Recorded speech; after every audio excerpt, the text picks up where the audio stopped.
우리 정지한 유체를 어떻게 다루는지 알았습니다. 어떻게 다룹니까? 파스칼의 원리 이용합니다. 파스칼의 원리는 뭐 구하는 겁니까? 정지한 유체 내부 각 부분에 압력 구하는 거죠. 결론은 어떻습니까? 그 압력이 표면에서부터 깊이에만 의존한다라고 하는 거였죠. 이제 이 유체가 움직일 때 이때 어떻게 기술하는지 하려고 하는데 긴장됩니다. 왜? 유체가 움직이는 건 좀 복잡할 것 같습니다. 실제로 그렇습니다. 여기 이렇게 네, 이게 바로 유체가 움직이는 모습입니다. 여기에 우리 뉴턴의 운동법칙 적용하면 우리 쉽게 될 것 같습니까? 물론 이게 움직이는 모습은 무엇에 의해서 움직입니까? 뉴턴의 운동법칙에 의해서 움직입니다. 그렇지만 이것을 가지고 우리가 계산하려면 엄청 복잡하다라고 하는 것을 우리가 알 수가 있겠어요. 이것도 그렇습니다. 이것도 유체가 막 움직이고 있는 거죠. 자, 이거 어떻게 할지 이거 힘듭니다. 이때 어떻게 하느냐? 사실은 고체의 경우, 크기를 갖는 경우도 그렇습니다. 크기를 갖는 경우도 우리 야구 방망이로 야구공을 땅 때리면 야구공이 조금 이렇게 줄어듭니다. 그러면서 나갑니다. 이런 걸 다 하나하나 세세하게 하려면 굉장히 힘든데 우리 어떻게 가정합니까? 먼저 야구공은 강체다 이렇게 생각하고 꽝 때렸을 때 운동한 다음에 그 다음에 야구공이 변형하는 것은 거기에 조금씩 고쳐서 조금씩 수정을 해가지고 이제 이해하면 이해가 더 잘 되는 것처럼 항상 실제로는 존재하지 않지만 이상적인 경우를 가정하는 것입니다. 그래서 여기에 아까 본 이 두 경우 아주 한심하지만 그래도 이거 이제 뭔가 해결해 나갈 길이 생깁니다. 어떻게 생기냐면 우리 이상유체라고 하는 것을 도입합니다. 이상유체란 실제로 있습니까? 없습니까? 없습니다. 그렇지만 어때요? 여기서 복잡한 건 다 빼고 간단하게 우리 뉴턴의 운동법칙을 적용할 수 있는 것만 딱 뽑아내지만 그러나 유체의 흐름의 가장 기본이 되는 성질은 가지고 있어야 되겠습니다. 그래서 우리 조금 전에도 말했지만 고체 운동을 할 때는 무엇을 우리가 도입했습니까? 강체를 도입했는데 이거는 실제로는 그렇지 않지만 어떤 조건을 만족하는 거예요? 아무리 큰 힘을 받아도 변형하지 않는 거라면 우리 유체의 운동을 할 때는 자, 이상유체를 도입합니다. 그러면 이 이상유체는 어떤 성질을 갖는 것이겠습니까? 어떤 조건이겠습니까? 강체의 조건은 아무리 큰 힘을 받아도 변형하지 않는 것. 그러면 이상유체의 조건은 무엇이냐? 두 가지가 있습니다. 하나는 뭐냐면 흐르는 동안 밀도가 변하지 않는 것.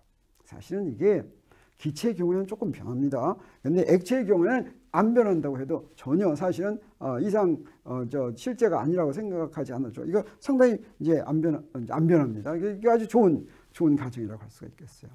하나 더 중요한 건 뭐냐면 두 번째가 바로 뭐냐면 점성이 없어서 운동 에너지가 손실되지 않는다. 그래서 운동 에너지가 그대로 보존된다라고 하는 것입니다. 운동 에너지가 손실되면 어떻게 되겠어요? 그러면 흐르면서 막 속도가 변하겠죠. 그러면 좀 복잡해지겠어요. 그래서 이 운동 에너지가 손실되는 건 다 무엇 때문이냐면 마찰 때문입니다. 그래서 유체와 유체 사이의 마찰, 이걸 뭐라고 부르냐면 점성이라고 합니다. 끈적끈적한 거, 이게 점성이죠. 이 두 가지. 그래서 밀도가 안 변한다, 부피가 안 변한다라고 하는 뜻이나 마찬가지예요.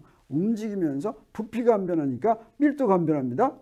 질량도 안 변하고 부피가 안 변하면 밀도가 안 변하죠. 이건 무슨 얘기냐? 움직이면서 압축되지 않는다라고 하는 가정입니다. 기체의 경우에는 압축이 되죠. 네, 그렇지만 그냥 압축되지 않는 경우, 그러면 이걸 이상유체라고 하는 것입니다. 그리고 점성이 없어서 운동 에너지 손실 안 받으면 이것도 이상유체 조건이 되겠어요. 그러면 이런 조건을 해 놓으면 이상유체가 어떤 성질을 갖게 되느냐? 흐름선을 그리면서 움직인다라고 하는 성질을 갖게 됩니다.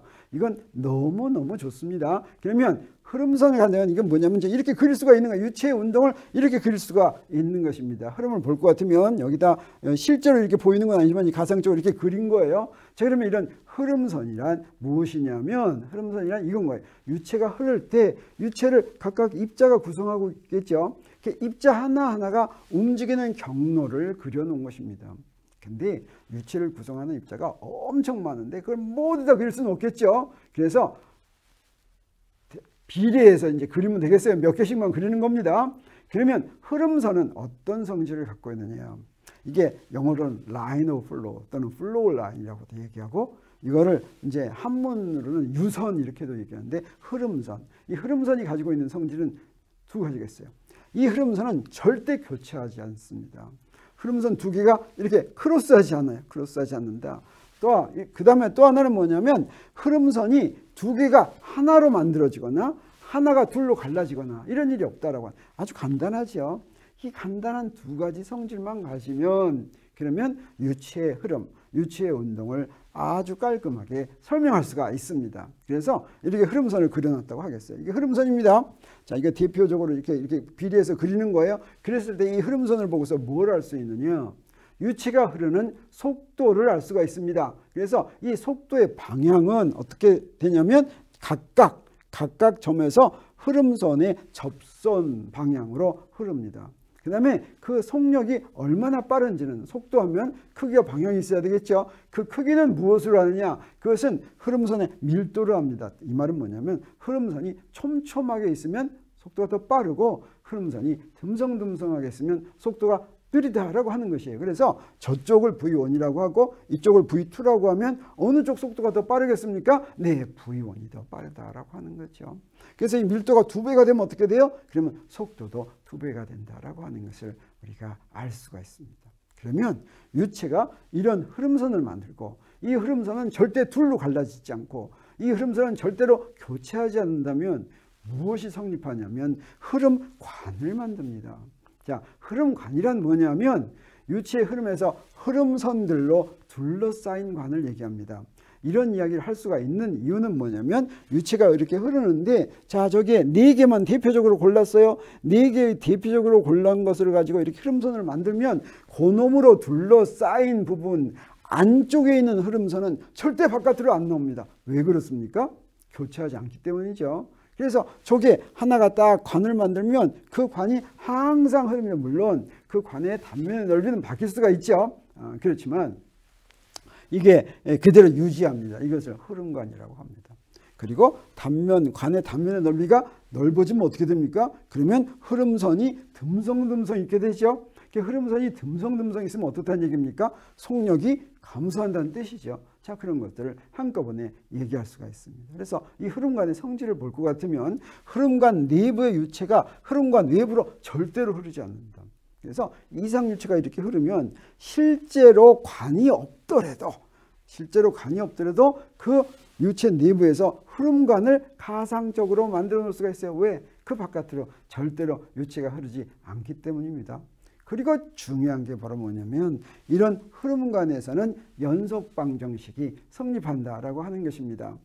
그래서 아까 내가 얘기한 것처럼 실제 관을 통과하지 않더라도, 거기다 관을 만들어 놓지 않더라도 이상유체는 항상 유체의 흐름 중 일부를 흐름관으로 생각할 수가 있다라고 하는 것이죠. 그리고 이제 이상유체가 이런 걸 갖고 있으면 어떤 성질을 보이냐면 이런 특징을 가지고 있습니다. 두 가지 특징을 가지고 있어요. 하나는 뭐냐면 스테디 플로우라고 하는 것입니다. 스테디 플로우란 흐르는 모습이 시간에 따라 안 변한다라고 하는 것이에요. 그래서 자, 이렇게 흐른다고 하면, 네, 그러면 자, 요 부분 항상 시간을 두고 하더라도 항상 이런 흐름이 계속됩니다. 이게 스테디하게 흐른다라고 하는 뜻이 되겠어요. 그래서 흐름선의 모양이 시간에 따라서 바뀌지 않는다라고 하는 거죠. 그게 이상유체의 첫 번째 성질입니다. 두 번째 성질은 뭐냐면 이로테이셔널 플로우라고 하는 것인데 뱅뱅 돌지 않는다, 회전하지 않는다라고 하는 뜻입니다. 이 말은 흐름선이 폐곡선을 그리지 않는다라고 하는 거예요. 제자 뺑뺑뺑 돌지 않는다고 하는 것입니다. 항상 폐곡선은 시작과 끝이 끊어져 있습니다. 끊어져 있고 교차하지 않게 이렇게 그려야지 되겠어요. 이상유체가 아니면 이렇게 되는 수가 있습니다. 이렇게. 그럼 어때요? 뺑뺑 돌지요. 자, 이런 것은 이상유체에 속하지가 않습니다. 이건 이상유체가 아니다라고 하는 것이죠. 그러면 이런 성질을 갖고 있으면 무엇이 성립하냐면 연속방정식이 성립합니다. 그래서 이상유체에서는 유명한 것입니다. 이상유체라면 무조건 그냥 연속방정식 항상 성립합니다. 다른 조건이 없습니다. 조건 뭐? 이상유체의 흐름이다라고 하는 조건만 필요합니다. 그래서 이게 지금 흐름관이라고 하겠어요. 자, 여기 유체가 이상유체가 있는데 그중에서 일부를 이렇게 뽑았습니다. 그랬을 때 여기에서의 단면의 넓이하고 여기에서 속도가 이렇게 된다고 하고, 자, 여기서 어때요? 단면의 넓이가 좁아지니까 어떻게 되겠어요? 속도가 더 빨라지죠. 그래서 여기서의 단면의 넓이, 여기서의 속도가 이렇게 이제 다르다고 하면, 자, 그랬을 때 우리 무엇을 생각할 수가 있냐면, 그리고 나서 이게 스테디 항상 똑같이 흘러 들어가고 똑같이 흘러 나가겠죠. 그래서 시간이 흐르더라도 항상 똑같이 계산할 수가 있어요. 그래서 DT라는 시간 간격 동안에, 이거 동시에 안 해도 좋습니다. 저기에서 DT라는 시간 간격 동안에 흘러 들어가는 질량을 계산할 것 같으면, 네, 그래서 단면 S1을 통해서 DT 동안 통과한 질량은 얼마냐면, 유체의 밀도가 R라면 어떻게 하면 되겠습니까? 그 질량은 밀도에다가 부피를 곱하면 되겠죠. 네. 그리고 그런데 자, 부피를 곱하면 되는데, 그 다음에 유체의 밀도는 저기로 가더라도 안 변한다고 그랬죠. 이 밀도는 다 같습니다. 그러면 이쪽에서 DT 동안의 부피는 뭐가 되냐면, DT 동안의 속력이 V1으로 DT 가면 이게 간 거리가 됩니다. 그래서 S1 V1 DT가 바로 부피가 되겠어요.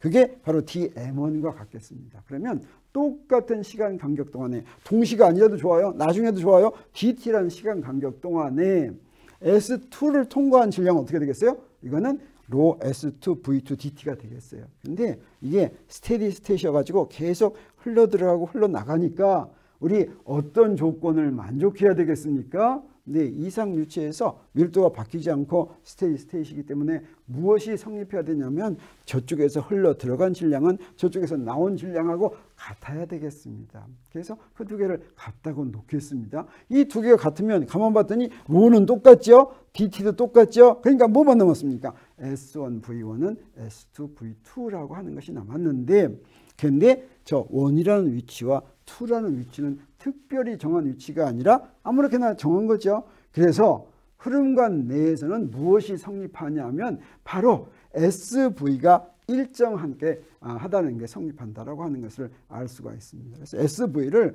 어떤 한 위치에서 구했으면 다른 위치에서의 SV도 똑같다라고 하는 거죠. 이게 바로 연속 방정식입니다. SV가 일정하다라고 하는 것입니다. 그러면 SV가 일정하다는 것은 무엇이 일정하다는 얘기일까? 우리 케플러 제2법칙 하면서 면적속도 이런 거 했었죠. 면적속도는 뭐였습니까? 선이 쓸고 가는 넓이가 변하는 비율이었습니다. 이것처럼 속도를 세 가지로 생각할 수가 있어요. 선속력이 있습니다. 선속력이란 점이 바뀌는 거예요. 점이 이동하는 속력입니다. 그것의 단위는 미터 퍼 세크가 되겠어요.